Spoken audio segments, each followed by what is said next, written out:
Simone, é um prazer te receber aqui conosco hoje para esse podcast. Prazer é todo meu, Carla. Essa é Simone Marangoni, ela é psicóloga, ela é neuropsicóloga, ela é mestre em Psicologia do Desenvolvimento e ela é diretora do ISIM, Instituto Simone Marangoni, e também assessora da Secretaria de Educação na APA. É esse o núcleo que você trabalha, certo?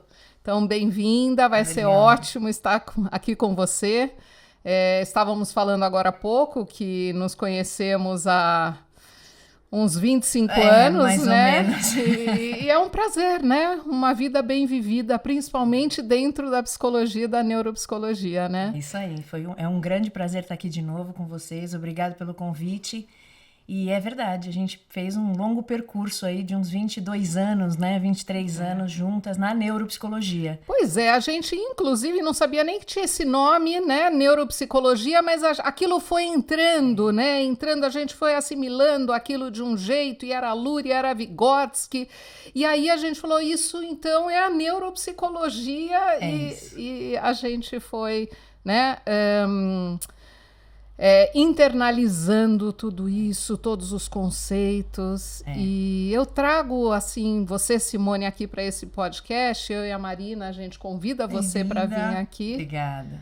Principalmente para falar um pouco sobre o seu know-how de Luria Vygotsky, as experiências que você teve na Rússia. Estivemos juntas lá algumas vezes. Então, eu acho que a gente teve, primeiro, o privilégio de ir para a Rússia e conhecer os discípulos de Luria, de Vygotsky, a família do Vygotsky. Eu acho que a coisa mais interessante foi para mim conhecer as pessoas que estudaram junto com os nossos autores, né, junto com Luria, Vygotsky, Leontiev, essa teoria. E como você disse, eu acho que a gente sempre esteve embrenhada na teoria da psicologia histórico-cultural de Vygotsky, Luria, por conta do nosso interesse no desenvolvimento humano. Eu acho que o principal para minha carreira é o foco no desenvolvimento humano. Por isso que Luria faz tanto sentido, Jana Glossman fez tanto sentido na nossa carreira, e tudo que eles vivenciaram ali, tudo que eles estudaram ali. Eu acho que foi um privilégio a gente poder estar na Rússia, junto com a Jana Glossman, no programa, nos laboratórios, né, nos centros de habilitação dela. E é isso, eu acho que fez um grande diferencial na minha carreira, no modo como eu vi os meus clientes, no modo como eu vi a neuropsicologia, no modo como eu hoje atuo na neuropsicologia. E foi um grande privilégio conhecer Gita Vygotskaya, Helena Kravtsova, né, Jana Glossman, Tatiana Rutina e tantos outros autores. O que você percebe, Simone, que esse contato, porque uma coisa são os livros, né? São as teorias que todo mundo tem acesso. Agora, essa oportunidade de estar lá e ver um pouco disso na prática e ver essas pessoas no seu dia a dia, ou mesmo ver como que são essas relações. O que você percebe que isso trouxe para você? Primeiro, eu acho que a gente, quando vivencia, né, junto com eles o dia a dia, né, dos estudos, das discussões, da própria prática da neuropsicologia, como a gente vivenciou com a Jana Glossman, por exemplo, a gente percebe muito da cultura, né, muito do como a abordagem teórica foi construída, que faz parte da cultura deles, do modo como eles veem o mundo, do modo como eles entendem o mundo, o como eles se dedicam a essa questão importante do desenvolvimento humano. A Jana Glossman tinha muito disso, né? Avaliação para habilitar, avaliação para reabilitar, e não avaliação simplesmente para diagnóstico. Eu acho que isso ficou muito marcado na nossa formação e no nosso contato com esses autores, né? Com essas pessoas que também vivenciavam. Eu acho que uma grande questão eles não escreviam livros só. Eles escreviam livros baseados na teoria e na prática que eles vivenciavam. E todos esses autores da Rússia mostram isso.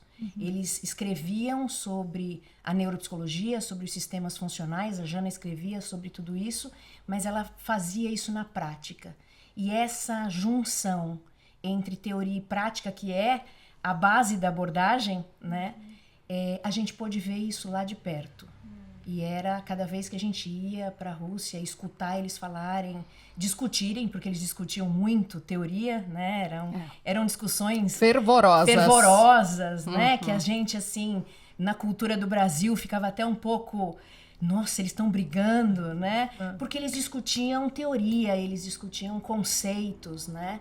Então a gente via as discussões, eles discutiam e vivenciavam essas questões da prática e da teoria. E eu acho que isso a neuropsicologia luriana traz para todos os neuropsicólogos e os psicólogos que trabalham com essa abordagem, esse legado, né? Não adianta usar a neuropsicologia só na teoria, né? A gente tem que vivenciar a neuropsicologia, vivenciar o desenvolvimento dos nossos clientes na prática. O que seria? É isso que me fascina.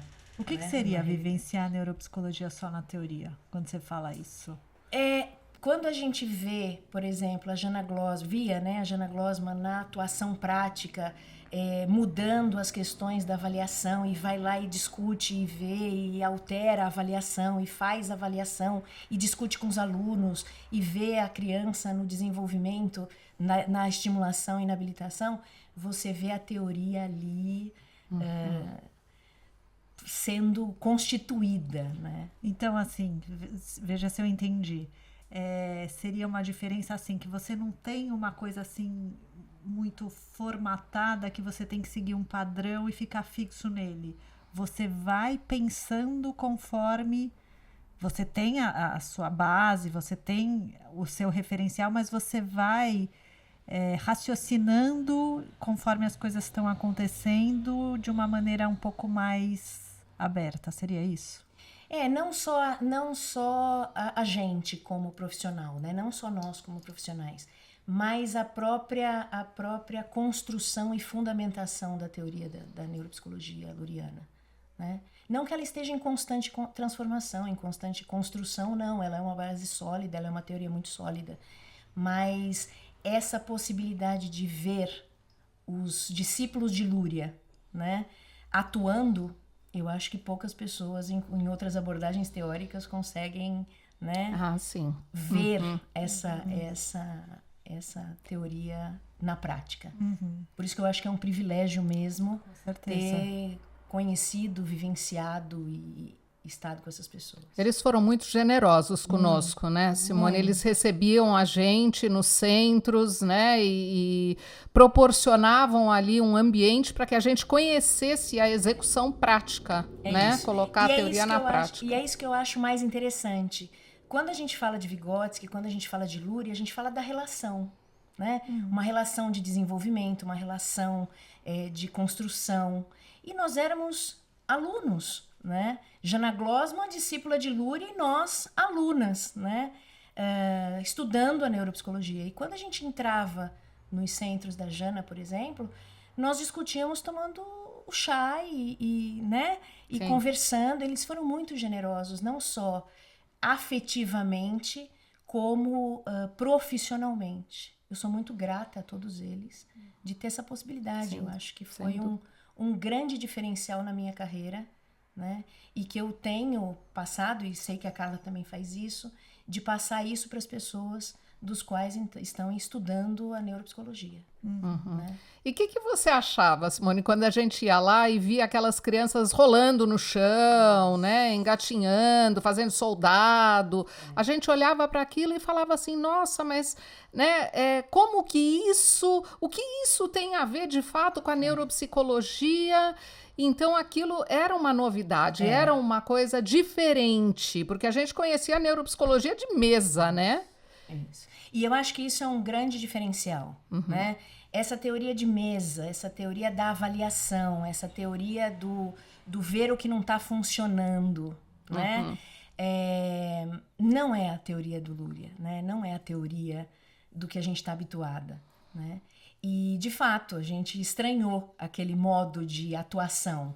Mas depois, quando você entende, e muitas das discussões com a Jana, que você entende por que eles estavam fazendo aquele programa, você percebe que é o que falta. Né? Exato, é a base, né? É a base do desenvolvimento. E você vê na prática o quanto aquele programa de habilitação faz sentido dentro do desenvolvimento dos sistemas funcionais.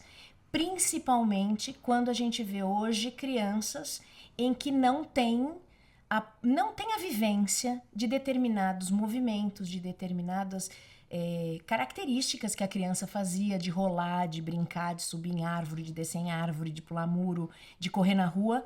As crianças não estão vivenciando mais isso. Uhum. Elas já estão indo direto para a praxia fina, né? Para cá, do dedinho.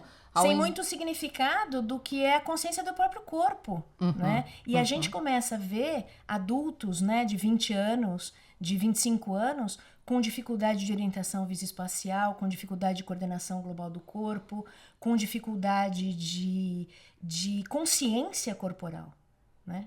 E que é um fator importantíssimo e primordial para a consciência de quem eu sou no mundo, né? Das minhas emoções, de como isso processa, né? Que lugar eu ocupo neste mundo, né?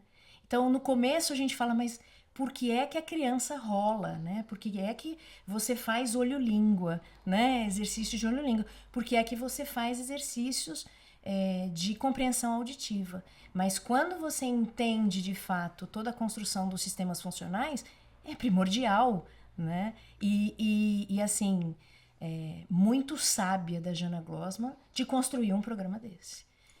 Muitas vezes não entendido, né? A gente sabe que dentro das teorias do próprio Luria tem algumas críticas a esses programas, como tem críticas a vários outros técnicas, né, na psicologia histórico-cultural, e as discussões são ferrenhas, são fervorosas, né? Mas nos faz muito sentido quando você trabalha no desenvolvimento das crianças e você vê o quanto tem de defasagem no desenvolvimento dos adultos, dos jovens adultos hoje. Né? Sim. E conta um pouquinho da aplicação da teoria luriana e vigotskiana no seu trabalho, né, na sua prática clínica.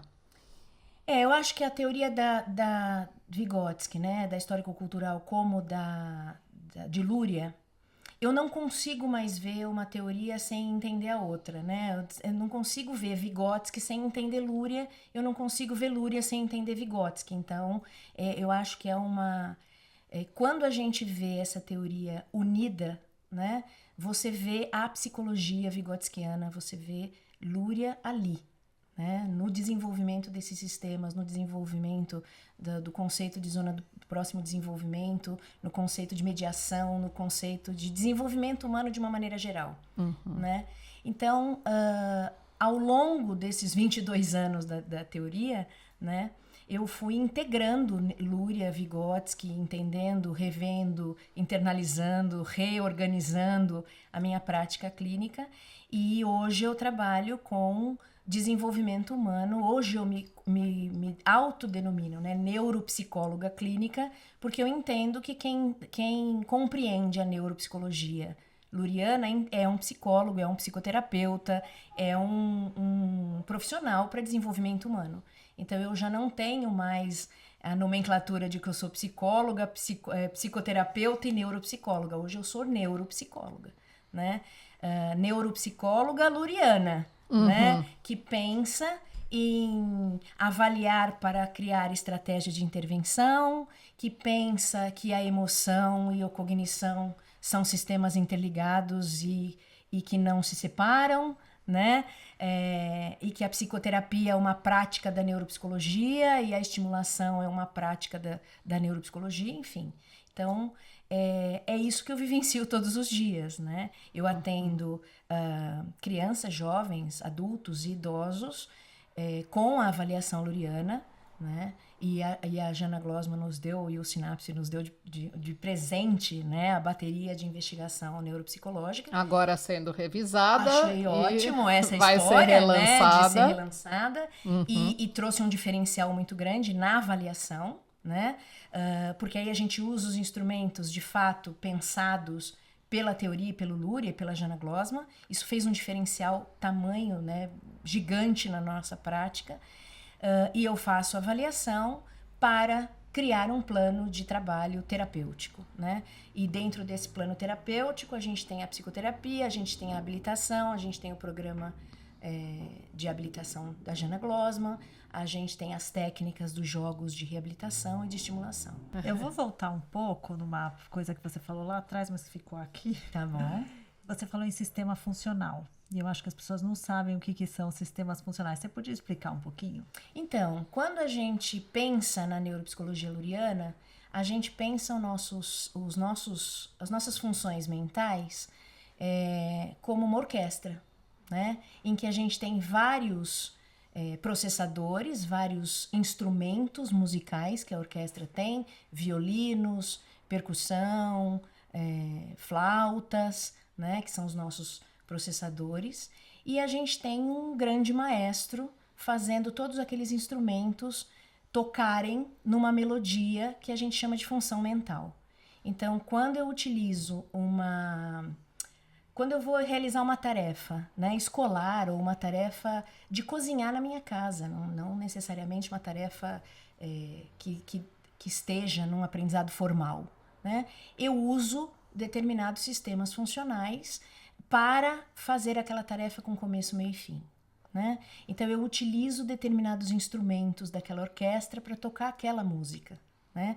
E eu acho isso fantástico quando a gente entende o cérebro e as funções mentais desta forma, né? Eu me lembro quando eu fui fazer mestrado, a Jana Glossman dizia: as nossas funções mentais são artificiais no cérebro, né? Elas não estão lá, elas funcionam lá, né? Então é isso que eu entendo de sistema funcional, né? Para eu usar para eu fazer uma determinada tarefa, eu vou usar mais o meu sistema motor, mais o meu controle mental, um pouco da minha atenção, muito mais da minha memória, mais do meu processamento do pensamento. Se eu for fazer uma outra tarefa, eu reorganizo esse sistema. Isso traz também um diferencial quando a gente começa a ver as dificuldades que as pessoas estão tendo hoje, né? A gente tem aí um filme que lançou agora e todo mundo está no auge desse filme falando da ansiedade, né? Porque será que as pessoas estão tão ansiosas e crianças estão tão ansiosas? Que sistemas funcionais, né? Que tipo de instrumentos, né? Que tipo de arranjos a nossa cultura não está promovendo para que essas crianças desenvolverem, por exemplo, a nossa atenção concentrada. Então, entender os sistemas funcionais muda o modo como a gente vê os transtornos, muda o modo como a gente vê a própria habilitação, muda o modo como a gente vê a dificuldade dessa criança. A gente vê do ponto de partida de que como nós vamos criar programas de estimulação para estimular aquela função no cérebro. Porque aquele sistema, né, aquela música, aquela orquestra não está tocando como deveria. Né? Isso, gente, muda muito a visão do que é ser um neuropsicólogo. Né? Na cultura do Brasil, a gente vê muito um neuropsicólogo avaliador, né? Avaliador de transtorno. Uma pessoa que, não estou desmerecendo, são abordagens teóricas diferentes, né? São entendimentos de desenvolvimento diferentes. E é por isso que eu me fascino tanto pela neuropsicologia do Luria, né? Você avaliar alguém que tem dificuldade, ok. Você dar um nome de um transtorno já começa a ficar um pouco perigoso, né? Você dar um nome de um transtorno e não ter possibilidade de transformação, né, cerebral, eu, Simone, acredito que a gente tem não dado importância para a neuroplasticidade, por exemplo, né, para a capacidade do cérebro se reorganizar, que eu acho que o Luria traz de legado da neuropsicologia para a nossa cultura, né? Uma cultura que hoje tem muitos neuropsicólogos trabalhando, a gente tem muito neuropsicólogo no mercado, trabalhando na busca de diagnósticos, né? E que tenha uma possibilidade efetiva de trabalho de transformação. E como é que você vê essa transformação na sua prática? Primeiro que eu acho lindo, né? Ver uma criança com dificuldades na escola, por exemplo, dificuldades de se autorregular, dificuldades de ficar parada, dificuldades de entender o que as pessoas estão falando, né?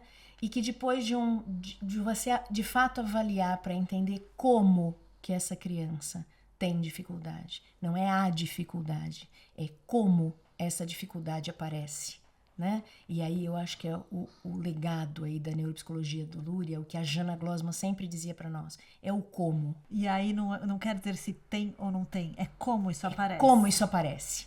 Isso Essa muda, é a diferença. Isso muda a forma como você vê o próprio transtorno, né? Se eu vejo, é transtorno ou não é transtorno, eu estou ali para entender se tem ou não. Sim. É como que essa função não está internalizada, ou não está funcionando, ou está em disfunção. Que síndrome tem aí? Que dificuldades tem aí? Né? Quais são os sintomas que aparecem? Isso. E qual é a causa disso? Né? Eu acho que esse é o grande diferencial. É isso que me fascina na neuropsicologia.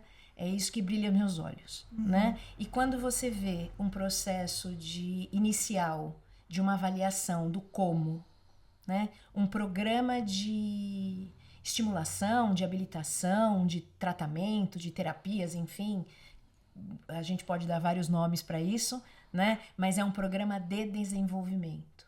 E quando você reavalia e percebe que o como mudou, esse é o nosso trabalho, né? Voltamos aí. Se a gente busca o desenvolvimento humano, não faz sentido uma teoria que está atrás de diagnósticos. Justamente porque a nossa cultura, o nosso modo de vida, ele não tem proporcionado o desenvolvimento de todas as nossas funções mentais, né? E que muitas vezes são necessárias para o outro sistema funcionar, né? Eu costumo brincar com os meus alunos quando eu dou aula, né? Que eu digo assim, eu tenho 51 anos, nós víamos um mesmo filme várias vezes, né? Então a gente já sabia a próxima cena, Decorava a gente começava a cantar junto, né? Quando o filme estava passando. Depois a gente cantava no quarto, né? E a memória ia se desenvolvendo. Hoje, com a gama de informações que as pessoas têm, com o filmes curtos, né? Reels, desenhos, filmes muito curtos. Como é que a gente desenvolve, internaliza, né, determinados sistemas de memória, de atenção concentrada, né? Mas hoje em dia a gente não precisa tanto disso.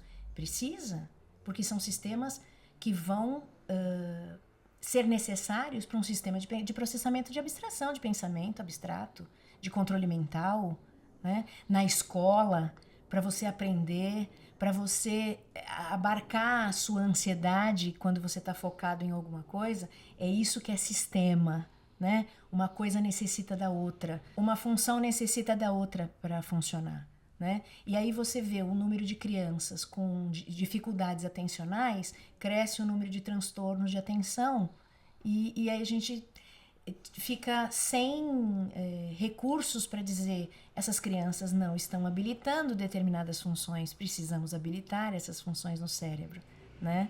Precisamos desenvolver. E aí a gente vê a importância do programa de habilitação e de estimulação da própria Jana Glossman, né?